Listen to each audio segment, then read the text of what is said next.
In between Curse of Osiris and Warmind, I very nearly stopped playing Destiny 2. I was bored, my character was weak and slow, the game wasn't fun. In May, Warmind dropped with several updates that were a big improvement. Masterworked weapons, masterworked armor, the Go Fast update, all kinds of updates. I still, however, found myself annoyed by the game overall. Escalation Protocol in particular is still a disappointing aspect of the game as a solo player that let me down pretty hard. My biggest problem was the weapon slot system. 2 primaries and a power weapon left me feeling extremely unsatisfied and weak. No longer were the days of Destiny 1 where I could run a shotgun and a rocket launcher, or a sniper and sleeper simulant. This was a problem I honestly didn't think Bungie could or would solve in Destiny 2. And the idea of having to wait another year at least for Destiny 3 for those changes to happen, theoretically, was beginning to make me harbor some resentment for both the franchise that I wanted to love and had very much loved in the past, and the company that made it. So by now you're probably wondering, why in a Forsaken review are we talking so much about my feelings both that I had both publicly and privately about the first year's content of the game? Because I want you to understand how close I was to quitting the franchise as a whole and to never giving Bungie another chance at letting me down so hard. So that when I say that Forsaken is by far the best that not only this game has been, but that this franchise has been, you know where I'm coming from. You know how low the bar was. The Forsaken campaign was good. It was actually really good. The first mission in particular was emotional to a degree, in that I hadn't ever expected from Bungie at this point. I hailed the vanilla campaign back in the day as the best campaign of the franchise. I was probably lying to myself at the time because it was something new. It was Destiny 2, and I didn't want to believe what my heart was really saying about it. I waited several weeks to make this review in particular, because I didn't want that to happen again. I wanted to marinate in my thoughts and my opinions. I wanted them to see how they evolved as I sat with the content. And I can easily say the Forsaken campaign is the best campaign Bungie has done for Destiny. Better than Taken King, better than Rise of Iron, better than anything Destiny 2 has ever thought of doing. It is great. The middle section, instead of having campaign missions, breaks up into 6 adventures, each one featuring a different Baron you're hunting down to avenge the death of the Hunter Vanguard Cade 6, who is one of my personal favorite characters in all of fiction of all time. This allowed players to search out and kill most of the Barons in whichever order they wanted, as long as your character was at a high enough level to take them on. This was a nice change. However, I did feel I wanted a little more from the ending of each adventure. I can't quite say what, but I was left wanting a little more. Maybe an extra line of my Guardian saying something like, "That was for Cade," or something, maybe a cutscene. I'm not sure. I just wanted a little something extra that I felt maybe in a actual campaign mission, as instead of an adventure, could have given. But that's a very, very minor complaint. Overall, it was a great experience. During the campaign, you meet one new character called the Spider, a Jabba the Hutt inspired gangster fallen character. It's pretty great. And Petrovenge, who returns for the first time since the Taken King. These two share campaign quest duties throughout, and they're both pretty great. They're both actually also balanced very well, so you're not getting too much of the Spider and not enough of Petrovenge, and vice versa. They're really well done characters in this. The final boss in the campaign was especially fantastic. Seeing it for the first time made me audibly say, "What the hell is that?" And though the fight wasn't anything amazing, I did enjoy it. It was a nice twist. The ending of the base campaign I felt kind of conflicted about. It ends with a scene where it leaves the player open to believing that you either did or did not kill Uldren, the main antagonist for the campaign. And without going into spoilers, there's a big reason for this, and I think it's a pretty good story thing to do. But I think Bungie would have made a better choice in making the player choose what to do there instead of what they did. I haven't done the raid as of yet, and I very much want to as a solo player. That should tell you a couple things. First, the post-campaign story has been great thus far. Secondly, the grind in Forsaken is intense. Exotics are a very rare commodity, similar to vanilla Destiny 1. As of the making of this video, I have easily put 100 hours into the expansion, really only working on my hunter, and I've barely broken 552 as of, I think, yesterday actually. I've had 6 exotic drops. Only 2 of those were year 2 exotics, the two-tailed fox rocket launcher and some warlock gauntlets I can't remember the name of. I love that I don't have everything after 3 days or however long it was that took to get everything in year 1. But I would like to see the new exotics drop a little more often than year 1 exotics. It seems like I almost can't get excited for exotic drops now because I'm just assuming they're going to be year 1 exotics. And honestly, that's again a very minor complaint. There are story missions that seem to be leading to something big, and I can't wait to find out what that is. They're dropping weekly, and it's been really interesting to see how that's going to go. Speaking of the grind, this brings me to my biggest concern in the expansion thus far. Infusing gear. This, if you don't know, is how to make your weapons and armor stronger. In year 1, this only required legendary shards and glimmer.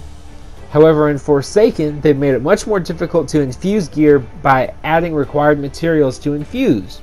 It now takes glimmer, legendary shards, planetary materials, and the rarest material in the game, Masterwork Cores. Currently, there are very few ways to get Masterwork Cores.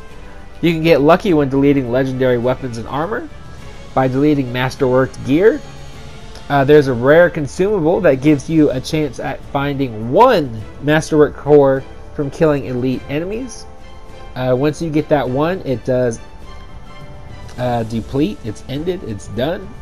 Or you can buy them from the spider, which starts at 10 legendary shards, but doubles every time you buy one.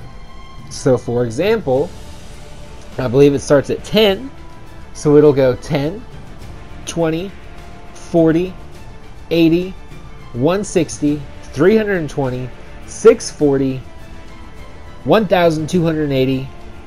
If you want to keep going, it's like 2,560, and so on, and so on, and so on, and so on. Something needs to happen here. Either remove the Masterwork Core requirement for infusion, or let us do daily bounties that reward differing amounts of cores based on difficulty. Like maybe one is, complete a nightfall, you get 10 cores. Kill 50 enemies, 5 cores, 2 cores. Something like that. Just like in Destiny 1, there are now hidden items like dead ghost shells all over the game, on most, if not all, current planets. When you pick one up, you're notified that you've unlocked a triumph, and you can read some lore in the game. This is an amazing addition to the game, something many have asked since vanilla Destiny 1. including myself. I haven't actually sat down and read too many of them, but no, just knowing that I have the ability to is fantastic. I love it. I hope Bungie expands on it. There is also now a collections tab in the menu. This allows you to view and purchase items that you've earned for a small price. This includes all exotics, shaders, ships, sparrows, ghost shells, and all year 1 gear. Unfortunately, this does not include year 2 gear, with the exception of the aforementioned year 2 exotics. I believe this is due to those items being randomly rolled. I would love to be able to buy those items sometime in the future. I have several options for a fix.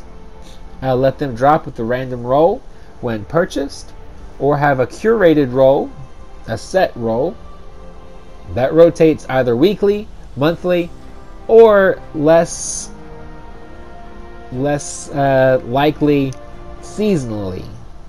Even if it's one permanent roll for all time, I would like to see that added at some point. That being said, random rolls are back and it's great.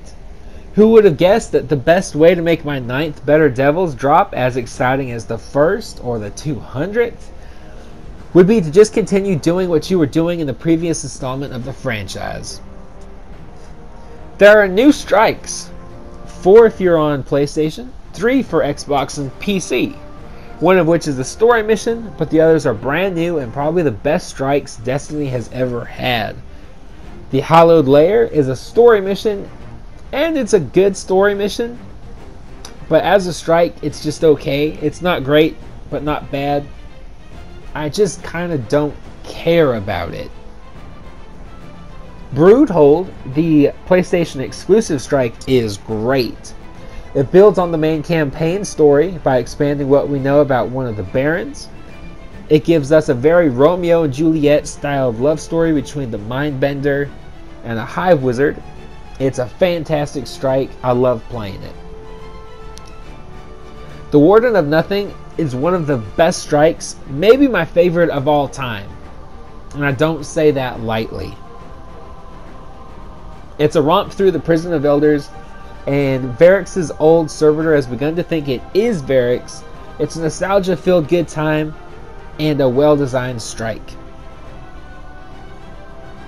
And finally, the Corrupted, a strike that wasn't put into the game until after the raid was beaten for the first time. Again, another great strike. I do wish it was slightly different when you were Ascendant, a consumable required to unlock certain activities in the Dreaming City, but overall, great strike. Bounties have also been brought back into the franchise, some daily and others weekly. Most of the weekly ones grant rewards that will always give you gear a little higher than what you have now, also known as powerful gear. And the daily ones are usually tokens or materials. Every once in a while they give a legendary item, but for the most part they're just for a little bit of extra XP and some glimmer and stuff. I love these so much more than the daily challenges we had in year 1. Just knowing that I can see them whenever I want and not having to load into the Crucible to see what I have to do or anything like that makes it so much better. It's just, why change stuff that's not broken? Why fix it if it's not broken? Milestones have also changed. We now have what are called challenges, not to be confused with the challenges we were just speaking of. Again, some are weekly, and you also get some daily. All of them reward powerful gear. All of them are worth doing. They range from doing the Nightfall, getting 100,000 points or more in a Nightfall, like 3 matches of Gambit, 5 matches in the Crucible, 3 strikes. And daily ones are, do 1 match of this, do 1 match of that, do a heroic adventure on this planet. Things like that. They all award powerful gear. So they're all worth doing, especially if you're not 600 light yet. These are... you can also have daily chances to earn a Prime Engram, which also grants powerful gear. These are random drops from enemies, and I think they have a higher drop chance from dropping at like higher tiered enemies, so like elites, mini bosses, that kind of stuff. And these are random drops from enemies and require decryption from a cryptarch. So you'll actually get the engram and have to go either to the tower or to the farm if you go to the farm at all. They've also added new supers for every subclass. So there's one for every void subclass, one for every arc subclass, one for every solar subclass. I've only played with a handful of them. I've played with the 2 of the new warlock ones and 2 of the new hunter ones, and I can say they are so much fun, especially the arc warlock one and the solar hunter one. Those are probably my 2 favorite ones right now. I haven't even touched my titan yet, which again solidifies the grind and how much there actually is to do now on a daily basis. But they are so much fun. I can't wait to try and get another seed of light, which you need to unlock your subclasses.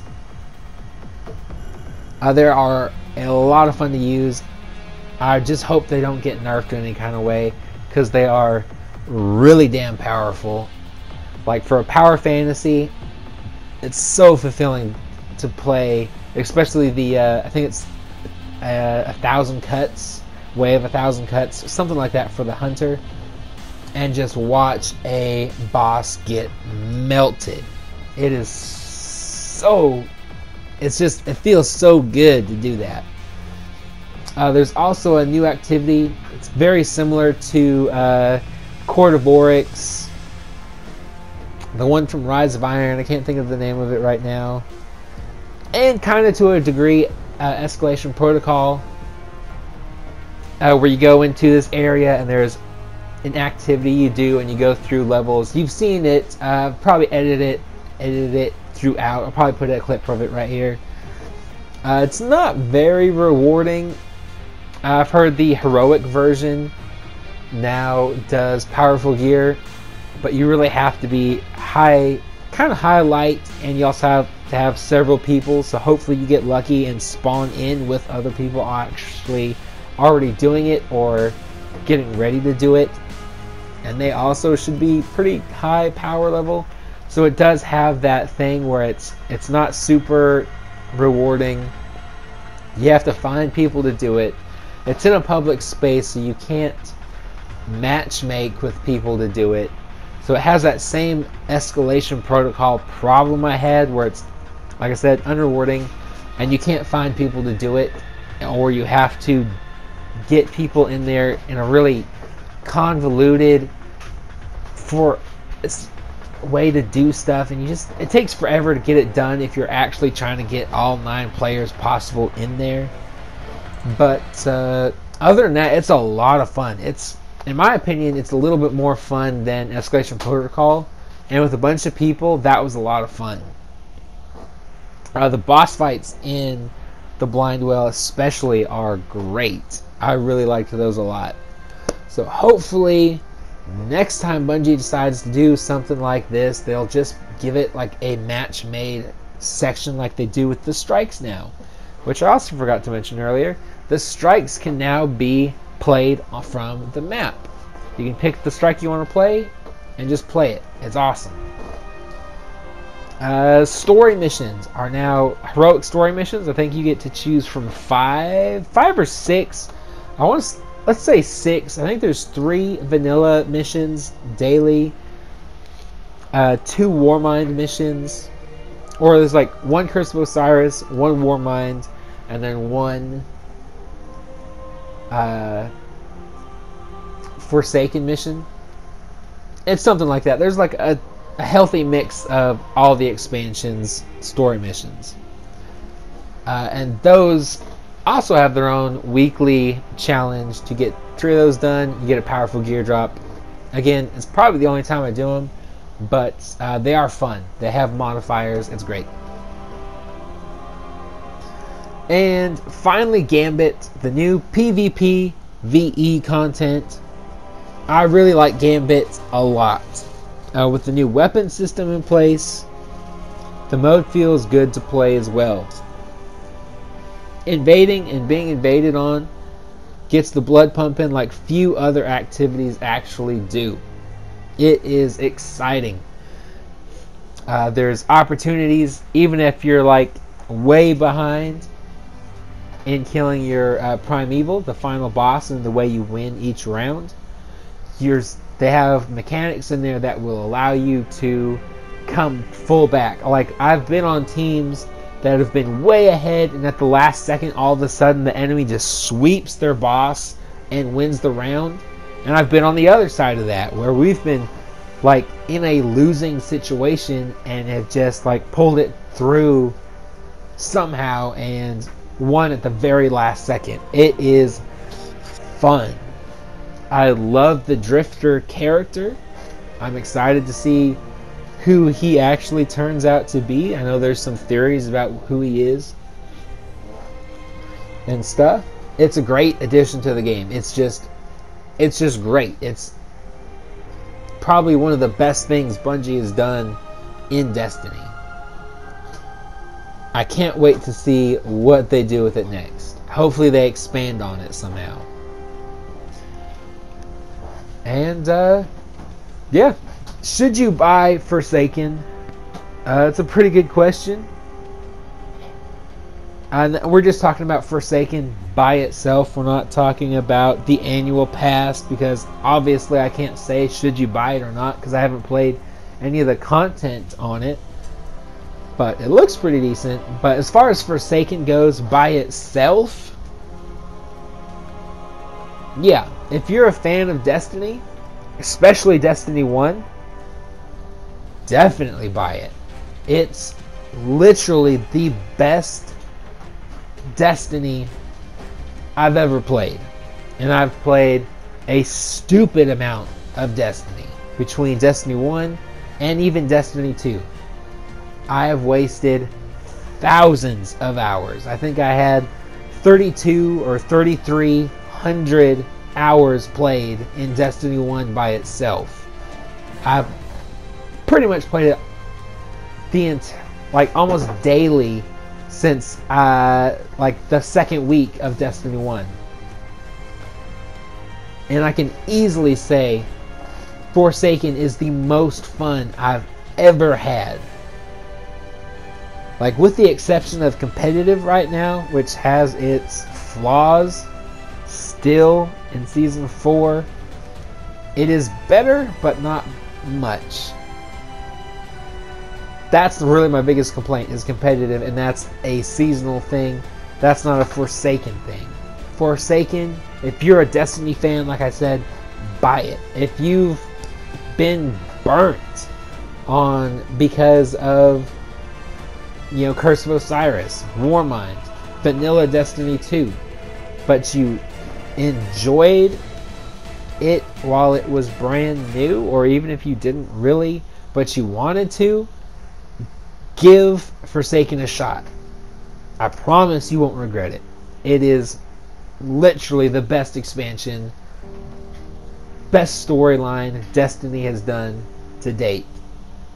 I will say though, I've heard in order to buy Forsaken, you have to own Curse of Osiris and Warmind, which to me is pure bullshit. I think if you want to just buy Forsaken and not have to buy the crap expansions, you should be able to do that. Also, I've heard, I can't confirm this because I bought the expansion pack with Destiny 2, but if you didn't, Forsaken comes with a power booster, just like Taken King did, just like I believe Rise of Iron did. If you use that, I've heard you cannot play Curse of Osiris nor the Warmind content, which is also pure bullshit. That's just 100% unexcusable, money-grubbing bullshit. So, that being said, keep that in mind if you don't own those expansions already. If you do, you're good to go. Just buy Forsaken. Now, if you don't like Destiny, obviously, like Destiny as a whole, it's not really your thing. You're going to want to skip Forsaken because it's the best version of what we've already had. So if you don't like any iteration of Destiny, you don't like what it's about, what it does, how it feels, how it plays, you're not going to like Forsaken. You're probably not watching this video. But if you are watching this video and you liked it, you found it informative, you haven't bought Forsaken, let me know what you think. Have I kind of swayed you either way or not? Let me know in the comment section down below. If you do own Forsaken and you want to leave your thoughts on the expansion, feel free to in the comment section down below. Do you love it? Do you hate it? Let people know if you've done the raid, what you think about the raid, especially since I couldn't cover that in this video. But yeah, other than that, stay positive, be happy, be healthy, live long and prosper, and have an incredible week.